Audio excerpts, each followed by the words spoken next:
Hey everybody, today it is the A major scale, hands separate, one octave, then hands together. I'm going to show you exactly how to play this scale with the correct fingering and hand shapes, patterns, talk about blocks. However, if this is your first scale, I'd highly recommend to please check out my C scale because I do a deep dive into technique, which you can look at and learn and practice at your own pace and then go in succession order. So after C, I taught G, and then D, and now we're here at A.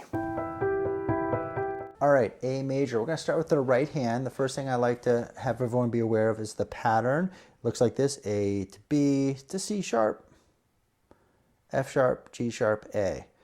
Later on, though, we're not going to think of a zigzag pattern. We're going to think our hands floating above the keys, a straight line, which brings me up to a few important key words. We got to get used to moving our hand into the keyboard. That will help us facilitate and wrap our fingers around the keys. And we also need to think about looking ahead. If you've practiced the C scale and the G and the D, then your finger pattern is the same, so that is a win-win. So we just need to familiarize ourselves with the new keys, the new notes in this key signature. And the key signature does look like this. All right, so let's work with the right hand blocks first. I recommend playing like this, getting comfortable. And some students also enjoy doing this separate. It's a good warm-up. And that is the block of 3. In the right hand, this is the block of 5. We have D, E, F sharp, G sharp, A.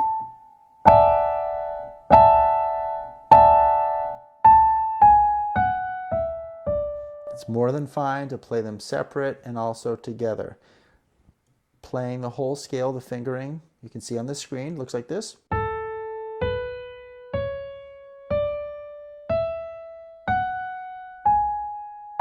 Back down.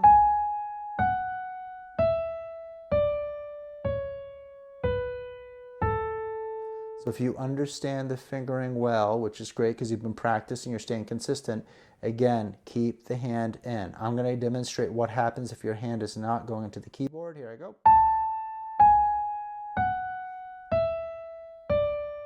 I could easily miss it, and that was my point, but it's harder. You don't want to play on the edges always. You want to avoid that for now. Let's go to the left hand, but I wanted to mention this real quick. If you're new to this channel, it's all about giving you a foundation and a motivation to give you a great experience appreciating music and getting better at the piano so you eventually can play many pieces and songs that you love. With the left hand, we're going to think blocks. The first block, instead of 3, it's now 5.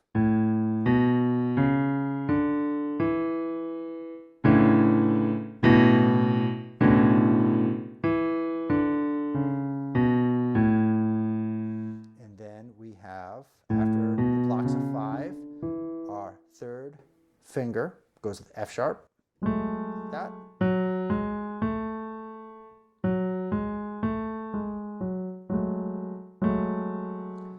All right, here we go. Let's try the left hand scale, ascending and descending.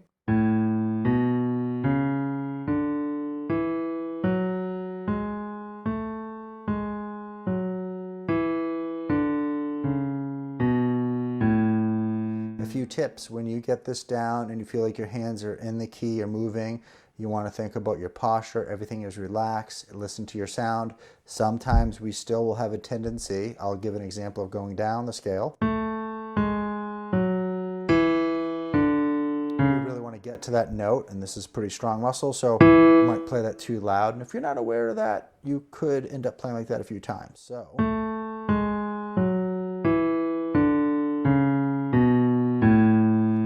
Now both hands. I'm going to go ahead and start down here.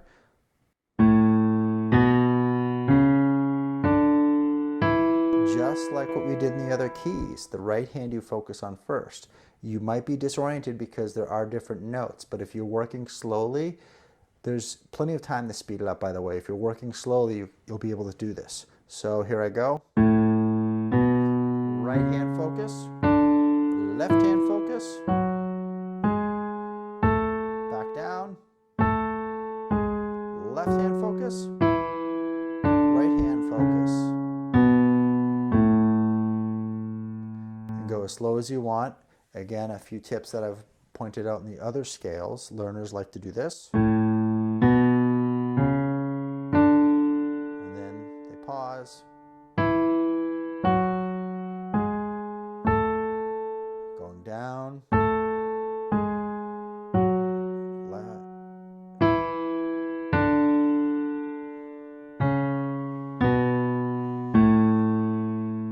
I demonstrated that because you're giving your brain a chance to understand the movement and how to get to each note in a clear, concise manner, not just playing or striking the note, hitting the note, but understanding the movement.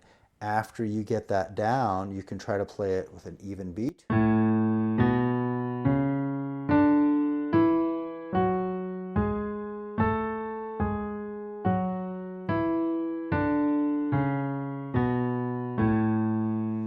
All right, so one of the questions I've received, question of the day, is what happens if I play the scale but I just can't get both hands to work? 1, take a break. 2, go back and iron out the right hand. What issues are you having with that? Record yourself, use your phone, record yourself for 20 seconds, play it back, see what you're doing. And then also go to the left hand, see what you're doing. And then try that tip that I mentioned about earlier. What happens now? And if you play this and then you're busy but you don't get to practice again for 6 or 7 days, don't get too frustrated, but you're going to have to go back and revisit this. Improvement is measured in small increments. That's why we want to stay consistent.